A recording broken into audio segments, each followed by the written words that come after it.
ಸ್ನೇಹಿತರೆ ನಮಸ್ಕಾರ. Uday studio and gift ಗ್ಯಾಲರಿಲಿ ಈಗ ಮ್ಯಾಜಿಕ್ ಮಗ್ ಬಂದಿದೆ. ಮ್ಯಾಜಿಕ್ ಮಗ್ ಅಂದರೆ ನೋಡೋಕೆ ಇದು ಬ್ಲ್ಯಾಕ್ ಈ ಥರ ಬ್ಲ್ಯಾಕ್ ಕಾಣ್ತದೆ. ಇದಕ್ಕೆ ಹಾಟ್ ವಾಟರ್ ಹಾಕಿದರೆ ಅವಾಗ ಫೋಟೋ ಕಾಣ್ತದೆ. ಈಗ ನಾನು ಇಲ್ಲೊಂದು ಈ ಒಂದು ಎಕ್ಸ್ಪೆರಿಮೆಂಟು ಶಾಪಲ್ಲಿ ಮಾಡೋಕ್ಕಾಗಲ್ಲ ಅಂತ ಮನೇಲಿ ಮಾಡ್ತಾ ಇದ್ದೀನಿ. ಈಗ ಇಲ್ಲಿದೆ, ಇದು ಫೋಟೋ ಹಾಕಿದ್ವಿ, ಆಲ್ರೆಡಿ ಕಾಣ್ತಾ ಇಲ್ಲ. ಈಗ ಹಾಟ್ ವಾಟರ್ ಹಾಕ್ತೀನಿ ನೋಡ್ರಿ.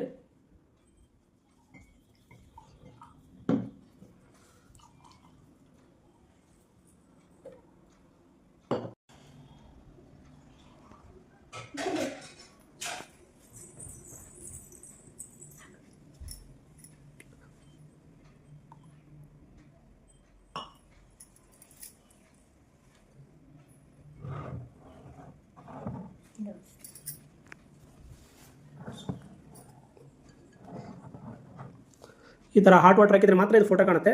ನಾರ್ಮಲ್ ಆಗಿದ್ರೆ ಇದು ಕಾಣೋದಿಲ್ಲ. ಇದು ಈ ಮ್ಯಾಜಿಕ್ ಮಗ್ ಸ್ಪೆಷಲ್. ಈ ಥರ ಮಗ್ಗುಗಳು ಬೇಕಾಗಿತ್ತಪ್ಪ ಅಂದರೆ ಉದಯ್ ಸ್ಟುಡಿಯೋ ಆ್ಯಂಡ್ ಗಿಫ್ಟ್ ಗ್ಯಾಲರಿಗೆ ಒಂದು ಸಲ ಸಂಪರ್ಕಿಸಿ. ನಮಸ್ಕಾರ.